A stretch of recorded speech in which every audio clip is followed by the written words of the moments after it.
Good morning and welcome to the live stream of the United Methodist Church of Preston Hollow, right here from beautiful and hot Dallas, Texas. We want to say hey to just a few people out there that we know have been watching every week. We want to say hey to those families in Fredericksburg, Texas that watch each week. God bless you. Welcome for tuning in. And today there's a few extra people watching from Hiawatha, Kansas. And in fact, our own Russ Rieger is in Hiawatha with his family and his church family, his other church family this week. But we miss you, Russ, but he's playing some great stuff for us today. We have a great service planned.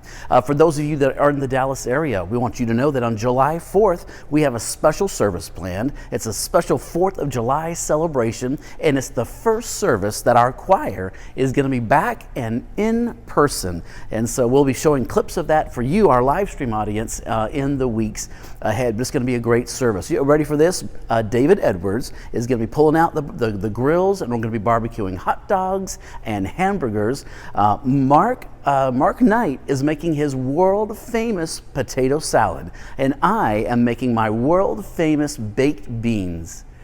But I guess I got to give credit. It's really not my recipe. It's Sherry Weathersby. But let me tell you, it is still world famous. So join us next Sunday for a great 4th of July celebration. And then join us afterwards for a time of fellowship and fun, and we're going to eat and just have a great time fellowshipping. So if you're in Dallas, or maybe you're not in Dallas, plan a trip to Dallas. We would love to see you this next week. Well, it's time for us to worship our God together. We want you to know this is a privilege that you share your Sundays with us. We're praying for you, and we are here for you. In fact, if you need prayer, please email us at prayer@umcprestonhollow.com, and we will join you in prayer and lift up your needs. Let's worship our God together.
My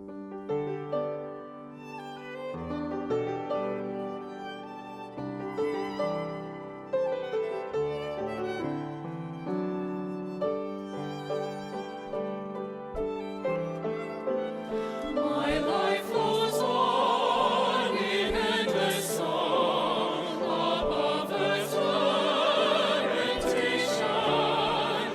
I hear the clear, though far off hymn that hails a new creation.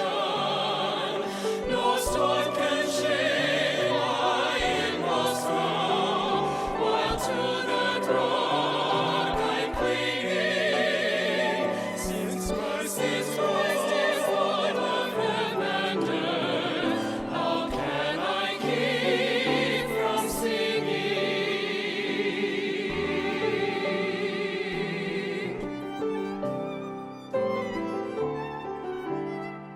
Through all the tumult and the strife, I hear the music ringing. It sounds and echoes in my soul. How can I keep from singing? No storm can shake my inmost calm, while to that rock I'm clinging. Since Christ is Lord of heaven and earth, how can I keep from singing?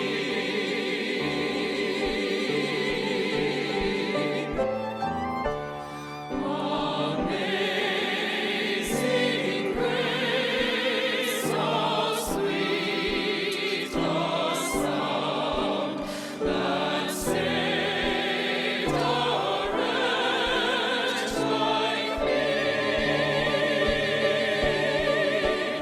I once was lost, but now am found. Was blind, but now I see.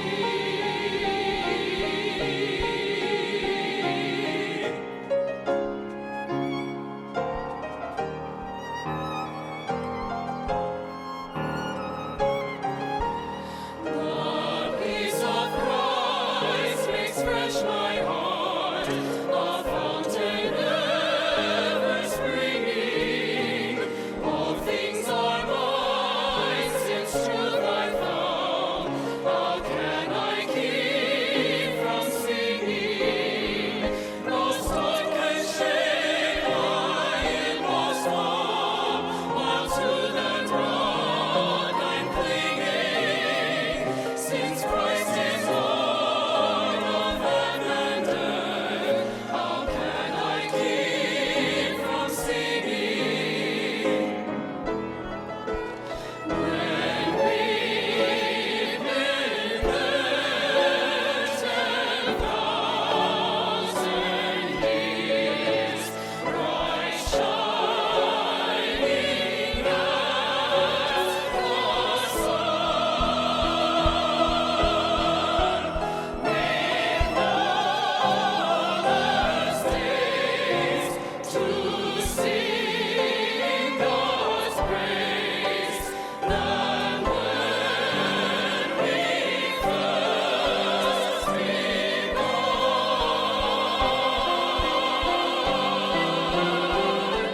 Who can we keep from singing?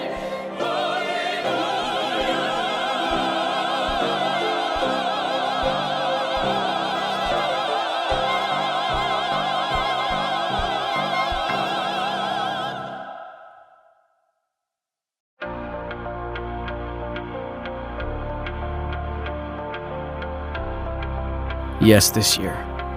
Especially this year. This year, more than ever. Not because it wasn't so bad. Not because next year will be better. Not because some good things happened. Not even just because God says so. Rejoice in the Lord, you people of the Lord, because Christ is Lord. This is the year of the Lord's favor. This is the year of God's grace.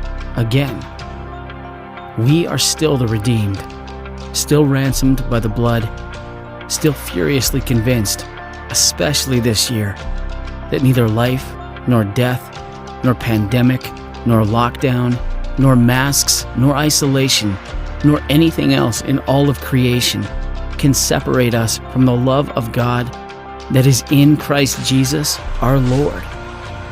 We will give thanks this year, not in spite of what was lost, but because of what cannot be. We'll rejoice in the Lord because we are the people of the Lord. Let's do more than count our blessings. Let's count ourselves among the blessed. I'll say it again. Rejoice.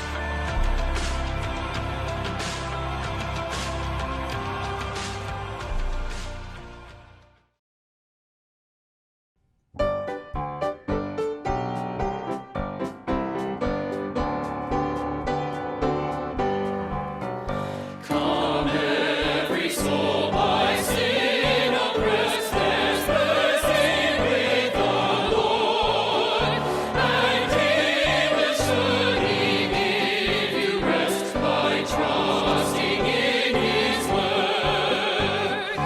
Only trust Him, only trust Him, only trust Him now. He will save you, He will save you, He will save you now. Come then and join this holy band, and on to glory go, to dwell in that celestial land where joys immortal flow. Only trust Him, only trust Him, only trust Him now. He will save you, He will save you, He will save you now.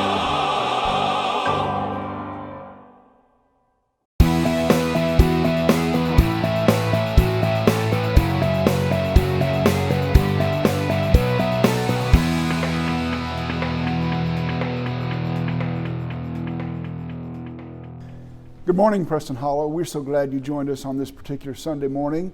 I want to begin with a word of prayer. Loving and gracious God, what a wonderful day you've made for us. You have created a day like no other. It's a day where we can gather in this place, where we can hear yet again your word, but not only hear it, but become doers of that word. So Lord, let the words of my mouth and the meditations of everyone's heart be acceptable in your sight. These are your servants' prayers, and the people of God would say together, Amen.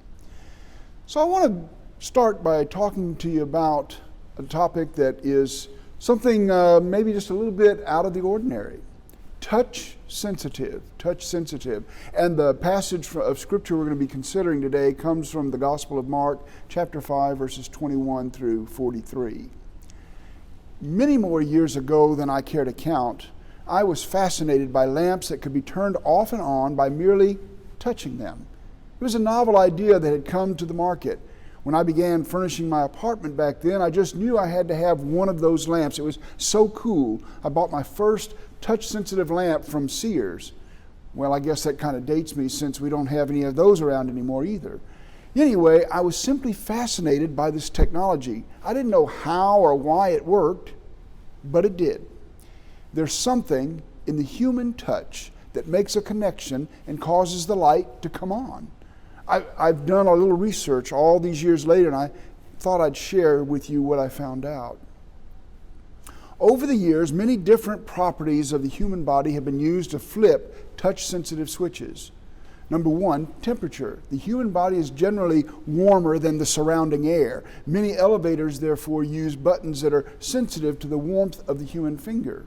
These buttons, of course, don't work if you have cold hands. The motion-sensitive lamps you see on people's patios also sense the heat of the human body. Number two, resistance. The human body, being made mostly of water, conducts electricity fairly well. By placing two contacts very close together, your finger can close the circuit when you touch it. Number three, radio reception. You may have noticed that when you touch an antenna, the reception gets better on a TV or radio. And that's because the human body makes a pretty good antenna. Some touch-sensitive switch designs simply look for a change in radio wave reception that occurs when the switch is touched. Touch-sensitive lamps almost always use a fourth property of the human body. It's called capacitance. The word capacitance has its root in the word capacity. Capacitance is the capacity an object has to hold electrons. The lamp, when standing by itself on a table, has a certain capacitance. This means that if a circuit tried to charge the lamp with electrons, it would take a certain number to fill it. When you touch the lamp, your body adds to its capacity. It takes more electrons to fill you and the lamp, and the circuit detects that difference. There is something about the human touch that is more than what we might detect at first. It has amazing properties that go beyond just mere touch. The human touch has the ability to convey a lot more on many different levels than we're aware of.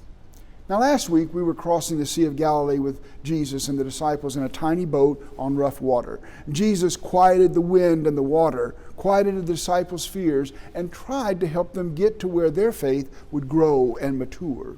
They do finally make it to the shore and engage in ministry there. Now they have crossed back across the sea, and this is where our text picks up today. Let's listen to Mark chapter 5, verses 21 through 43. When Jesus had crossed again in the boat to the other side, a great crowd gathered around him, and he was by the sea. Then one of the leaders of the synagogue, named Jairus, came, and when he saw him, he fell at his feet and begged him repeatedly, "My little daughter is at the point of death. Come and lay your hands on her, so that she may be made well and live." So he went with him, and a large crowd followed him and pressed in on him. Now there was a woman who had been suffering from hemorrhages for 12 years. She had endured much under many physicians and had spent all that she had, and she was no better, but rather grew worse. She had heard about Jesus and came up behind him in the crowd and touched his cloak. For she said, "If I but touch his clothes, I will be made well." Immediately her hemorrhage stopped, and she felt in her body that she was healed of her disease. Immediately aware that power had gone out from him, Jesus turned about in the crowd and said, Who touched my clothes?" And his disciples said to him, "You see the crowds pressing in on you. How can you say, 'Who touched me?'" He looked all around to see who had done it. But the woman, knowing what had happened to her, came in fear and trembling and fell down before him and told him the whole truth.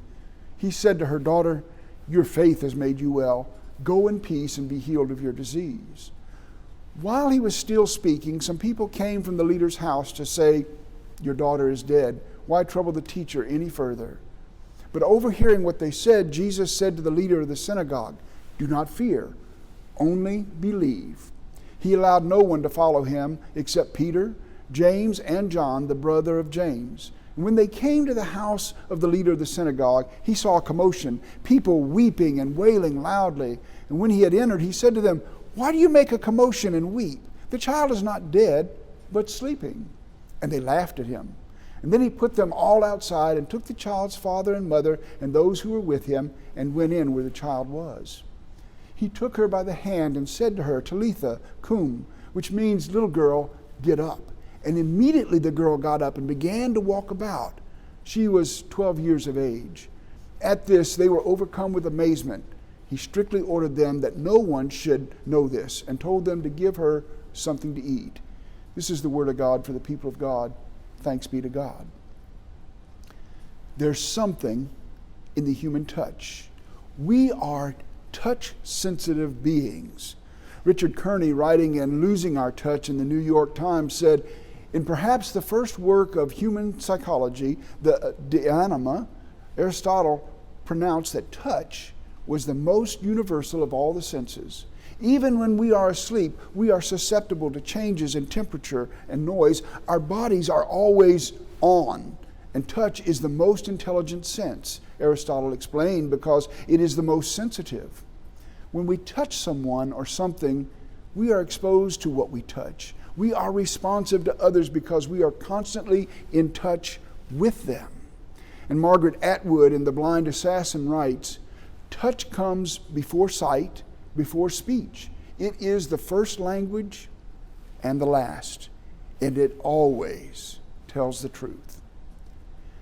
So we encounter Jesus as he disembarks from his tiny boat and is immediately confronted by a man who needs of all things Jesus' touch.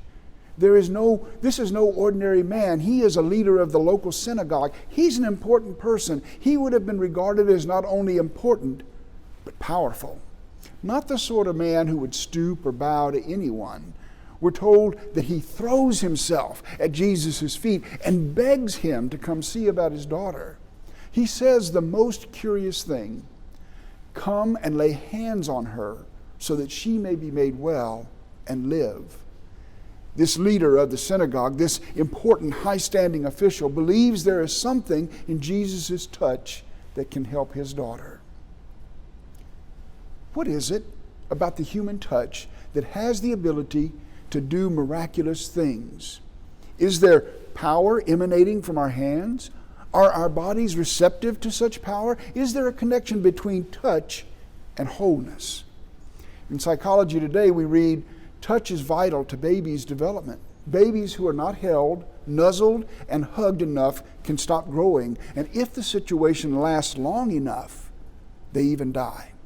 Researchers discovered this when trying to figure out why some orphanages had infant mortality rates around 30 to 40%. We now know that orphanages are not suitable places for infants. Babies aged 0 to 5 simply do not receive enough stimulation in group residential care to develop to their full capacity. So we know that touch is important, and even in that day and time, it was recognized. We're told Jesus agrees to go with the ruler of the synagogue on this touch-sensitive mission. Off they go into the gathering crowd. Guess what happens next? You got it. The crowds begin to press in around Jesus. They are all wanting to touch him. Here we go again with this whole idea of touch and it being important. The crowd has heard of Jesus. They've heard that he performs miracles. They've heard he can heal with the touch of his hand, and they all want to touch him. We're also told about a woman in the crowd who doesn't want to touch him. That would be totally against the rules. She's been hemorrhaging blood for 12 years. That means for 12 years, she's been ostracized from her community. Any issue of blood made you ritually unclean. She would not be able to touch anyone because of her unclean nature. She would not be able to feel a warm embrace. She would not be able to have someone hold her hand. She would not be able to have someone stroke her cheek. Not only was she losing much needed life-giving blood, she has lost any hope of receiving the much needed human touch that we all need. So this woman knows she cannot dare to ask for Jesus to touch her. But she believes if she can just touch the mere fringe at the bottom of Jesus' robe, she might be healed. She gets in with the crowd and she makes her way to the front. And as Jesus passes by, she chances it. She reaches out and brushes her hand on his clothing. That's it. She knows it's happened. Immediately she senses the change. Her bleeding has stopped and she has been healed. But Jesus senses it too. Jesus knows he's been touched by someone. He knows some of the power in him has been surreptitiously accessed. Jesus is touch sensitive. He wants to know who touched him. Of course, the disciples are like, "What the heck are you talking about, Jesus? Who touched you? Look at all these people. How are you going to ask who touched you?" Again, Jesus is touch sensitive. He knew he perceived someone had intentionally sought out his touch for a specific purpose. The woman comes forward knowing she's been discovered. I did it. I'm sorry. I know I shouldn't have, but I had to try. I've done everything else. All I knew to do was to try touching you. Now here's the twist in the story. Jesus tells the woman it wasn't the touch. It was her faith that made her well. I would maintain that touch by itself was not enough. But it coupled with her faith, that's what made the connection. It's like the touch-sensitive lamp. Our human touch completes a circuit and the light suddenly turns on. And if the lamp isn't plugged in, our touch can't make the light come on. If the lamp is plugged in and we don't touch it, the light doesn't come on. But once the power is present, then our human touch completes what's needed to light up the darkness.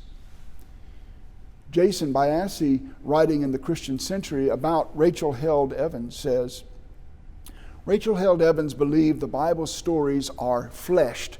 God steps into them in the person of Jesus of Nazareth. When God became human, when he wrapped himself in our blood and our skin and our bones, his first order of business was to touch the ones we would not touch. Touch the ones that we would not touch. Jesus knew the power of touch. Jesus was touch sensitive. He knew that the power of God in him, coupled with his human touch, could light up the lives of all people. Here's the thing. In the flesh, there wasn't enough time for Jesus to touch everyone who needed to be touched. He had to share a few examples of what touch, coupled with the power of faith, can do in people's lives. That's what he was doing. He was showing us how to become touch sensitive, how we can let the power of God in us be manifested through human touch. Jesus knew if enough of us could become aware of the power in our human touch, we could change the world. Do you remember the beginnings of the AIDS crisis? So many young men were passing away, deprived of human touch. No one wanted to be around them, in the same room with them, and certainly didn't want to touch them. They would robe up and glove up and mask up, and even then they were hesitant to touch the untouchable. Mother Teresa discovered the same thing in Calcutta. No one was touching the untouchable. No one was caring for those who were desperately in need of a human touch. She would be aghast at how saintly we've enshrined her. She would say all she did was touch those who were in need of care. She too was touch sensitive. She knew the power of God could be transmitted via the human touch. She employed it. She encouraged it. She passed it on in her time here with us. Will we learn to be touch sensitive? Will we ever learn to utilize the power that resonates in each of us and pass it on through our touch? Now, we're hopefully winding down this terrible pandemic we've come through. We've had to stand 6 feet apart from one another for so long. Handshakes and hugs were replaced with masks and sanitizer. We've been advised to not touch one another, to keep our distance.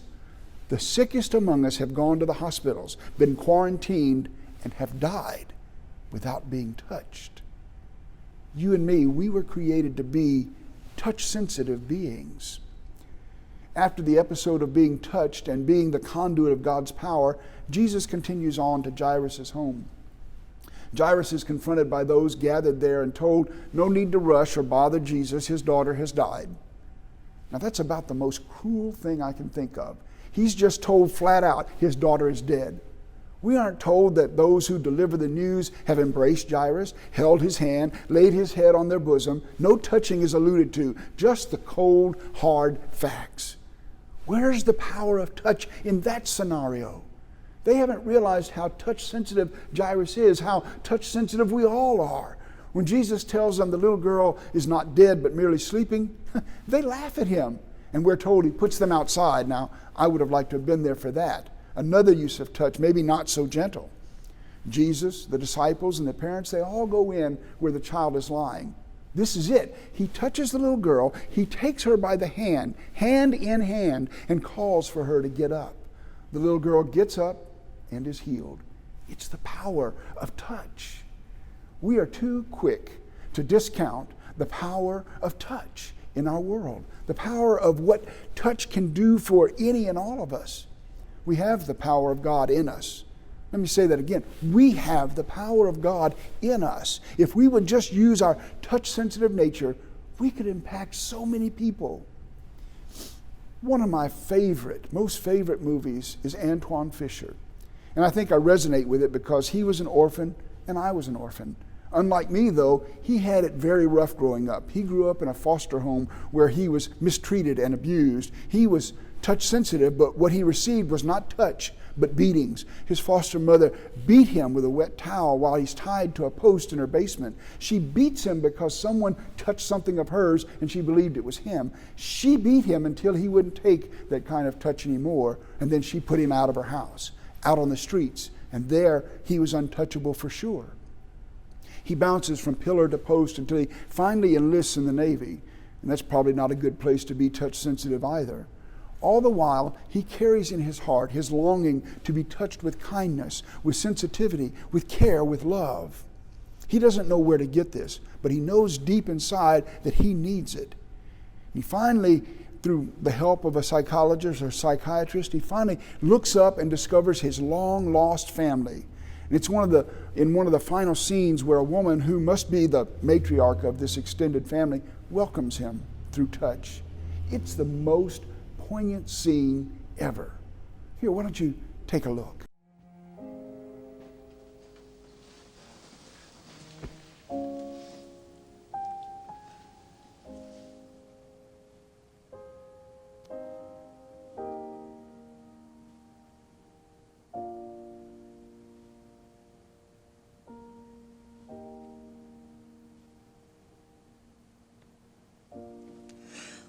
Welcome.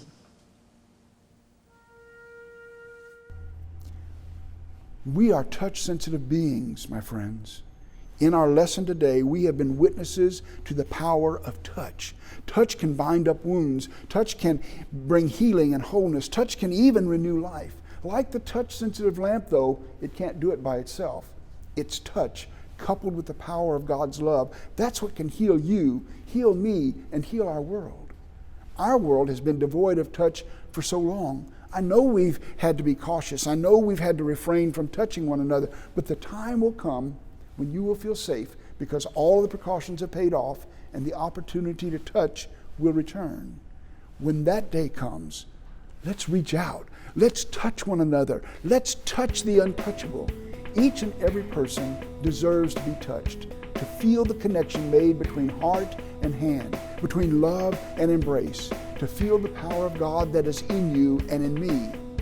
Let's you and me be touch sensitive and find that God will light our way as we go. In the name of the Father, the Son, and the Holy Spirit. Amen.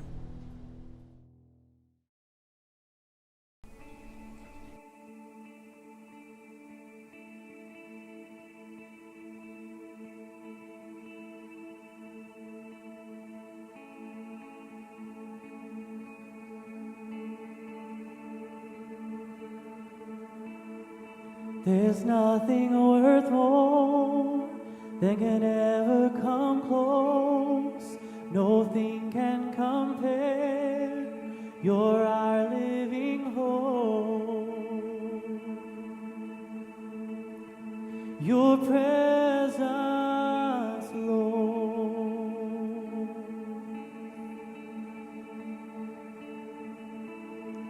I've tasted and seen of the sweetest of loves, where my heart becomes free and my shame is undone. Your presence, Lord. Holy Spirit, you are welcome here. Come flood and fill the atmosphere. Your glory, God, is what our hearts long for, to be overcome by your presence, Lord. Your presence,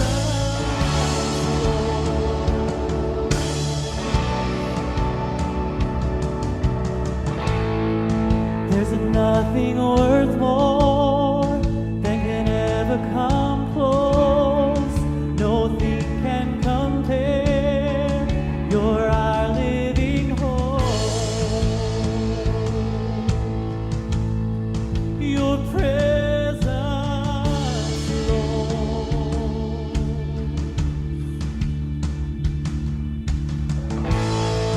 I've tasted and seen of the sweetest of loves, where my heart becomes free and my shame is undone.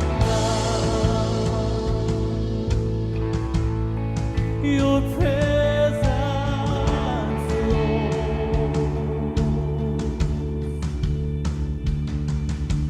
Holy Spirit,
what our hearts long for, to be overcome by your presence, Lord.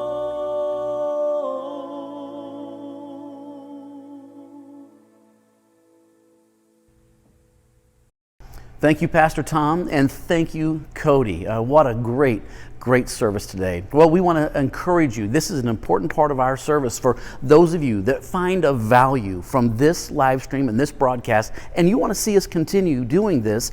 Please, we'd like to ask you to make a donation. And no matter how small or how large, we just want to encourage each person to support the ministries of the United Methodist Church of Preston Hollow. And when you give, remember that you are making a difference in people's lives. We hope that this broadcast brings hope and it shows the love of Jesus every Sunday. We just have a couple of ways for you to give. You can simply text us at 77977, type in the words PHUMC, and we'll send you a link, or go to our website at umcprestonhollow.com and click on donate. And then finally, you can write a check and put it in the mail to 6315 Walnut Hill Lane, Dallas, Texas 75230.